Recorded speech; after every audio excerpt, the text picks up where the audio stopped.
Well, ladies and gentlemen, it's my privilege to go ahead and welcome our next speaker for the day, Linda Liukas. Ladies and gentlemen, Linda is a programmer, storyteller, and an illustrator from Finland. Linda is a central figure in the world of programming and worked on EdTech before it was even called that. Linda is the founder of Rails Girls, a global teaching the basics of programming to young women all over the world. The workshops, organized by volunteers in over 160 plus cities, have in few years taught more than 10,000 women in foundations of programming. Let's go ahead and welcome Linda Liukas on board, ladies and gentlemen.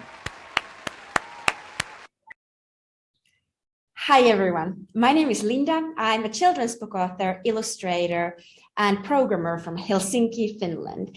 And I'll be talking to you more today about the wonderful, whimsical world of computers, coding, and technology.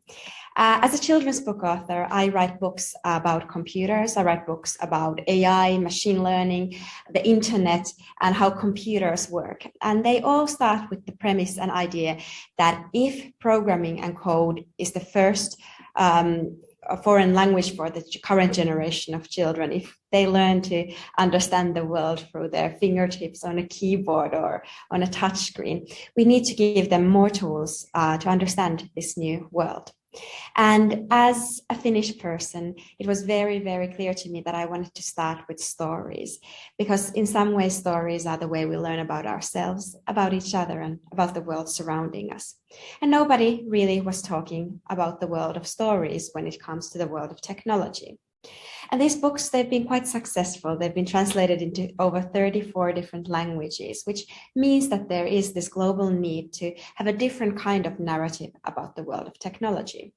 And I've been lucky enough to work with a lot of different educational systems, with a lot of different educators and teachers and students and parents all around the world, learning from them about how they see the world of computers and technology and future. And I always come back to stories, to the big ideas of how we humans understand our world. Because even though today we might have a lot of these buzzwords around code and AI and machine learning, it all boils down to us humans trying to understand our role in this world and building tools to make it more understandable. And in some ways, even though a computer is a new thing, it is a collection of ideas, big jumble of researchers and scientists and cognitive scientists and material scientists and liberal artists and so forth who've worked together to build and collaborate on these ideas that we today call the computer. But it wasn't always like this. And if I think about my own childhood, one of my favorite games was this game called Civilization, where you basically build a civilization out of nothing. And through advancing that civilization, you also build a technology tree and you kind of unlock these different technologies. And in this game, agriculture was technology, music was technology, medicine was technology. And of course, when you unlock the computer, you made a huge leap into the future. Another definition of technology comes from the Greek. They state that technology is not the computer. Obviously, they didn't know what a computer is, but the skills and competencies we humans need in order to solve a problem. So tools to solve a problem, but also very human abilities like skills and competencies alongside that. For the Greek, agriculture was technology, democracy was technology. And then we have a third definition, and it comes from a Spanish philosopher called José Ortega y Gasset. And Ortega y Gasset says that technology is the production of superfluities. And if I understand this idea correctly, what Ortega y Gasset is suggesting is the idea that humans are technical because we have the ability to dream. We have the ability to think about a future and build tools to make that future better. And animals are atechnical because they don't do that. At least most animals don't. So here we have three definitions of technology. We have the definition that technology is a lot of different ideas and tools and competencies around us. We have the Greek idea that technologies include the tools, but also the humans who are building those tools. And then we have this idea from the philosopher that technology is about imagination, about storytelling, and about our ability to look into the future. But none of this, I think, really captures what technology is about. And in order to do that, I do think that we need to ask the children. So a few years ago, I asked this 9-year-old little girl what she thinks technology is, what it stands for, who uses technology, and what is it used for. And the lovely answer she gave to me was this. She told me technology is electricity that loves. It is used to play. I use it to have a conversation with my mom. We use a WhatsApp application. And then finally, and most importantly, people uses technology. So armed with this idea of technology, that it's not only the ability to use a computer, it's not only the ability to code a computer, and it's definitely not only the ability to surf online or be born with the current day technologies like we do when we think about digital natives. I wanted to explore a few big ideas around what the future of computer science and code education might look like. And to do that, we need to, again, meld two different worlds. We need to take the world of pedagogists, of educators, those like Montessori, Piaget, Seymour Papert, Tove Jansson, who was a children's book author, Loris Malaguzzi. And then we need to look at the world of computer scientists, those like Alan Turing, John von Neumann, George Boole, Ada Lovelace, and so forth. And we need to recognize that these two people share things in common. Because sometimes we think that these are the whimsical, imaginative, fun people, and these are the boring ones who only think about engineering solutions and ones and zeros. But that couldn't be further away from the truth. Because computer scientists, they were humans who were curious. They were people who were problem solvers, but they also had a lot of this childish curiosity about the world. Claude Shannon, he was a unicyclist. Alan Turing was really obsessed with long distance running. Ada Lovelace loved poetry as much as she loved math education.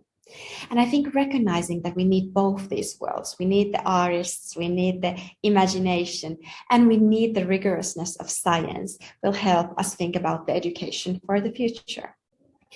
And to kind of get into that world, in addition to books, I've created this video series completely free of charge that you can watch today online called Love Letters for the Computer. And it's 9 individual personal love letters for the wonderful world that makes up the computers we have today. And throughout these videos, we learn about what algorithms are and what machine learning stands for.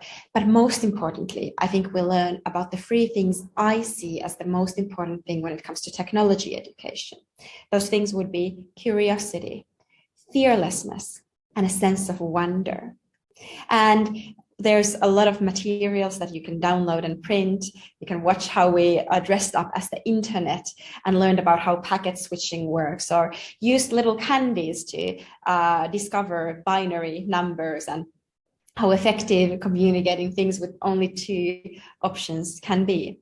We also imagined what happens inside of a computer and how the CPU bosses the other components inside of the computer. But throughout making this series, I think there are 3 big lessons I learned that hopefully will help all of you as educators, as policymakers, and as parents to think about how to think about lesson planning and curriculum building when it comes to computer science education. And those 3 lessons I learned were these. It's really important to make memories. It's so important to give confidence. And finally, in computer science education, we need to create materials that are open to interpretation. And I'm going to talk quickly about all 3 of these and reserve a little bit time at the end for Q&A and questions if there are any. Anyways, so here's the first lesson I've learned. Making memories. The most important thing we can do to our children before the age of 12 or so is to create a memory that they feel makes computer science and computers approachable for them. That's it. They don't need to memorize everything. They need to have that one singular memory to hold on to. And I'm going to illustrate this through the case of algorithms. So one of my favorite things to do with children is to explore the world of algorithms. It's a word a lot of us recognize. We know that, oh, there's the Facebook algorithm, and then there's the finance algorithms and so forth, but we don't really have vocabulary and memories to explain what an algorithm is. And with the children, we start with YouTube or any video service platform, and we build a gigantic cardboard YouTube. And the task for the children is to first think about their very first YouTube video. And first they choose what kind of video they are making. Is it a toy unboxing video, a challenge video, a My Day video? And then they break the video into parts. They think about the beginning, the middle, and the end. They think about a title for their video and a description, and also hashtags. And maybe they draw a little preview window or image of that video. And then we perform these videos, and the children get to showcase their charm and their dramatic skills and so forth. And they give thumbs up to one another. And they also shout comments like, would subscribe, more of this. And through this experience, they create a memory of what an algorithm stands for. Because after we've done this dramatic play experience that practices their English language arts skills, we start to talk about how every 1 second there's 300 hours of new content being uploaded on YouTube. And there's no way a human can go through all of that. So what do we need? We need an algorithm.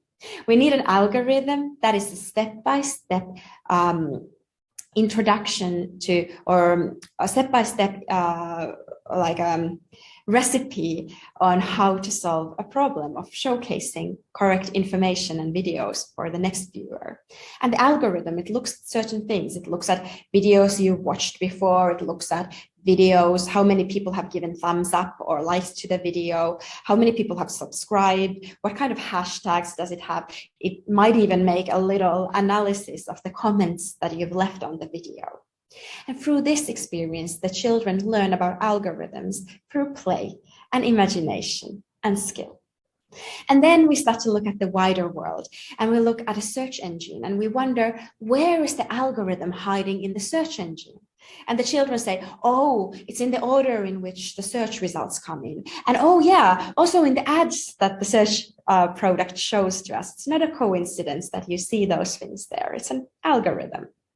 Then we look at a social networking service, and we learn about how the order in which you see your friends' updates, that's decided by an algorithm. We talk about TikTok and how the algorithm might know what kind of videos you want to see.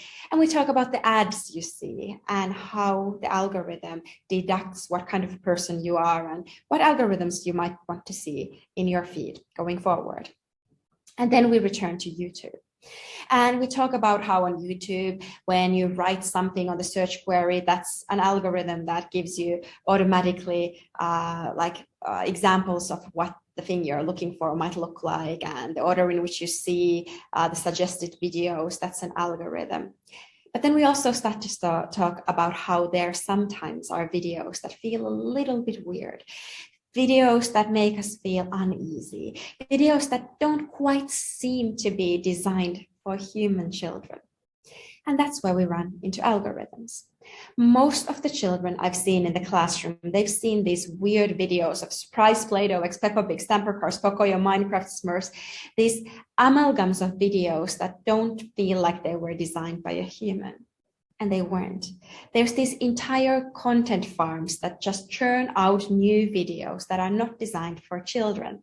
They are designed for the machine because they know how to game the algorithm, how to make sure that these videos show up first. And it's a weird world where algorithms like this are starting to decide what kind of content our children are seeing on a daily basis. But this is not enough. And to get deeper into what an algorithm is, we look at these 5 numbers. And I tell the children that they will be able to Next, be asked to put these numbers in order of magnitude so that the smallest number is on the left-hand side and the biggest number is on the right-hand side. And depending a little bit on the age of the children, it takes them something like 3 to 4 minutes to complete this task. But then I asked them to do the same with these numbers, and then the same with these numbers. And by this point, the children are crumbling. They say, Linda, this takes forever. I can't imagine doing this task.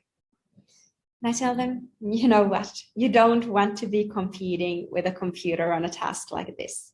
Computers will always outperform us. They will be far faster, more effective, make less mistakes when organizing big groups of numbers. But they still need instructions. And these are called an algorithm.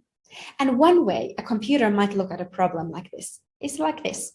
It would first start from the beginning and would compare the first two numbers together. It would compare 1 and 56 and say 1 is smaller than 56. Let's keep it like this. Then it would move on to the next pair of numbers and it would compare 56 to 4 and it would say 56 is bigger than 4. Let's swap these two numbers around. It would move to the next pair, which is the 56 to 70. This looks okay. It would compare 70 to 20. This doesn't look okay, so let's swap these around, and then it would move all the way to the beginning of the task and complete this round over and over and over again until the numbers are in order. And it doesn't matter that there's 5 numbers, 500 numbers, or 500,000 numbers. It will still keep repeating these tasks over and over again. And this specific way of solving a problem is called a bubble sort algorithm. It's a workhorse algorithm. It's been around since the 1960s or 70s. And even though computers are executing it still on a daily basis, it was us humans who wrote it. And that's the power of an algorithm. But if we only say to children that this here is an algorithm, this is how you write it out, make sure that you know how to code it in Python or JavaScript or Ruby, we are losing something very important when it comes to education. Because already in the 1950s, Jean Piaget stated that you can't offer an entirely organized intellectual discipline by only giving these pre-organized vocabularies and concepts. But true learning happens in action. And we need to reintroduce this action, this way of learning about algorithms through our fingertips to children so that they can really grasp these complicated concepts. Second story of the day is giving confidence. I can't count how many times I've heard grown-ups say that I'm really not a computer person. I get scared in front of computers. And that fear, that sense of scared, sense of being lost is something we easily transfer to our children. So I think a very important part of designing a curriculum is to give confidence for the children. And I think great activities around computer science do this. They allow for repetition, they are playful, they are simple, they are beautiful, they are self-teaching. And if for any of you this list of ideas sounds familiar, it's because they come from Maria Montessori and they are from the early 19th century. But these principles, these ideas still hold very true when we are creating materials about a subject that a lot of people are frightened about. And one of the most beloved activities I've done is this simple activity where even the smallest kids get to build their very first computer out of paper. And I've had this activity done in classrooms everywhere around the world. And it's always joyous for the children to find the correct place for each component inside of the computer. They get to design their own keyboards for the computer and imagine their own applications and games and programs for the computer. But I've also had adults who created this sense of confidence around computers when they were made into paper first. So this is a little kid from Taiwan where an after-school program created this gigantic version of the computer, paper computer, and every time you would punch one of those components, it would squeak in a little tiny voice that I'm the CPU of the computer, I'm the hard drive of the computer. And another story is from Austria, where one kindergarten teacher was supposed to make a storybook about the second book of Ruby, where she's like Alice in Wonderland and falls inside of the computer. But instead of writing a report, she actually asked her mother to create this beautiful, gigantic felt version of the computer. And together they designed like all of the little details of the computer. They made sure to make the USB port for the computer. And I think she learned something about computers for sure. But most importantly, I think she learned to be fearless when it comes to tackling new things and new subjects in technology. And why is fearlessness so important for me? Well, because computers are abstraction machines. They are machines that hide a lot of complexity behind them. And computer scientists, they've done a phenomenal job in the past 20 or, I don't know, like 70 years hiding all of that complexity from us. But as a result, computers for many of us, they seem magic. And don't get me wrong, I think computers are magical, but they are not made of magic. They are made of logic. And that's a really, really important lesson to learn. So with the children, I often ask them to draw what they imagine is inside of a computer. And I get these whimsical, beautiful drawings about games and apps, about different computer architectures, about different stories and storylines that happen inside of a computer, to imagining that computers are made of tiny mechanical gears, to the drafters who imagine computers as transistors and electronics and movement of electricity. And why all of this is important? Well, I think because we need new ways to talk about what computers are, new metaphors and new stories. Because already today we have hundreds of computers in every home, and we will need to come up with new ways to talk about what the computers around us are doing. So I'm going to finish off with a short story about AI and how it's so important to create materials that are open to interpretation. Because so often when it comes to science education, we only have a right answer and a wrong answer. And that's not what science is about. It's about imagination, it's about exploration, and it's about looking for many different ways to solve a problem. And often when we think about AI, it feels like this almost medieval idea that here be the dragons, you know, how there were these gigantic maps of the world in the medieval times. And every time we didn't know what something was or what existed in a foreign sea, we would write, here be the dragons. And in some ways, I feel like AI is a dragon that we don't quite understand, that we don't have vocabulary to describe. And when I try to explain what AI is or machine learning is, I do it like this. I start by showing children a picture and explaining that in the past, if a computer programmer wanted to explain that this thing here is a cat, they would have to write a long explanation that a cat is an animal with 2 ears and tail, and it would come in these twin colors or so forth. And these instructions would be brittle. They would break down easily. There are so many different kinds of cats in the world. And that's why computer vision and AI, when it came to that, wasn't very powerful. Nowadays, what we do instead is we gather examples of cats. We gather lots and lots of examples of different kinds of cats that are out there. And because we have YouTube and all kinds of data in the world, we now have different ways of collecting that data. And then we feed all of these examples of cats to a computer that builds a model out of these. And we don't exactly know what the computer does here. It looks at these thousands of examples or even millions of examples of cats, and it looks for patterns that we humans can't quite see. It looks at maybe the distinction between the nose and the ears or something like that. And this makes us often scared. But we don't quite understand how a human being recognizes a hairbrush or a pineapple. So I don't think we should be that frightened about the building a model part. And then the computer gives an answer to the question. And then very, very importantly, it doesn't give actually an answer. It gives a probability. It gives a probability whether this thing here is a cat. And this here is the key to understanding that machine learning is not something frightening. It's not something that will take us humans out of the equation. Rather, when you look at this whole cycle of working, you can actually see that there's a lot of room for us humans. First of all, computers are not curious. We always will need humans to ask those problems to solve from the computer.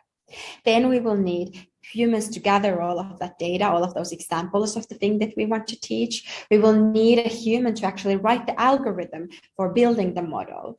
And then we still need humans to decide whether this is a problem where we want to give the computer a full authority to make decisions, like recognizing cats maybe. But then there's problems in the world like judicial problems, problems of education, of healthcare, where 60% certainty is not enough. And we want a human to kind of be there and make choices with them. And this here, I think, is something our children will be learning about in school. When I show kids a picture of 4 cats and I tell them that this is the training data for a machine learning system, big words here, what is the bias this training data set is giving to the algorithm or the machine over here? The kids look at these pictures for a while and they say, it wouldn't recognize a brown cat. And I say, yes, add a brown cat into the training data set. And then we look at teacups and the children say, aha, it wouldn't recognize a teacup with the handle on the left-hand side, or it wouldn't recognize a Japanese teacup because they don't have handles, or my grandmother's teacup because it has a rose in it. And these might seem like very innocent examples.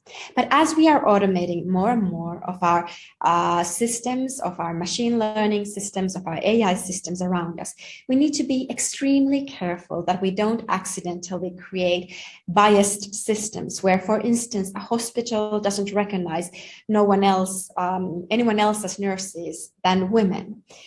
And these are the roles our children will play in the future, even though they wouldn't even be programmers. They need to assess and look at systems and make sure that they are ethically sound. So I'm going to end with a little story. Once there was a little boy who came to me and said, Linda, what is the internet? And I told him, oh, the internet, it's this global village. It's this wonderful information superhighway where you can go and surf online. And all of a sudden, I started to listen to myself and I realized that I sound like a kid of the 1990s. I sound like someone who grew up with the modem internet, the broadband internet. And for this child, the internet is something completely different. It's invisible. It's everywhere around him. And he needs new metaphors to talk about what the internet is. So I started to explain to him that, the internet is the hardware side of things. It's the fiber optic cables that go from the bottom of the sea all the way to space. It's the satellites, it's the server farms that store all of the data about us. But that's not enough.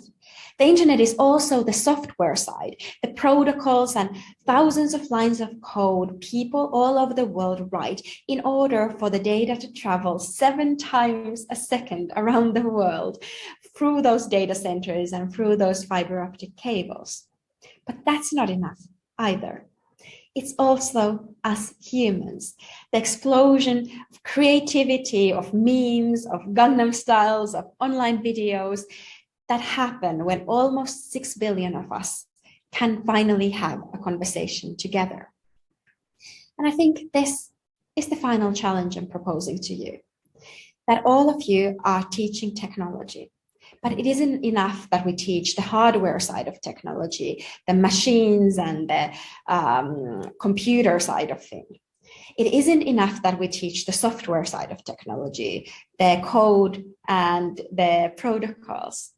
And it isn't enough that we only talk about the societal impact technology is having, how it changes our countries and our families and really ourselves. We need to be talking about all of these 3 things together, and they keep changing all the time. And that makes it such a wonderful thing to be working on technology, computer science, and computer education in today's world. Thank you very much.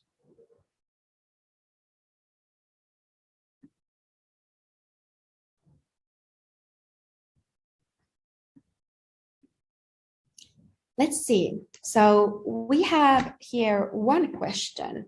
It's how can the education institutions invest in upskilling teachers, which will increase their efficiency in online teaching? What are the programs available?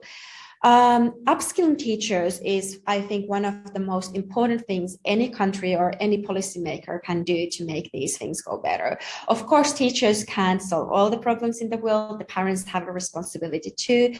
But making sure that all kinds of children from all kinds of backgrounds equitably reach computer science education is so, so important. And I'm going to give you very concrete and tangible advice. Raspberry Pi, it's an English nonprofit. They have a phenomenal course and research seminar for teachers online. So Raspberry Pi and research seminar, that's a wonderful way to get started.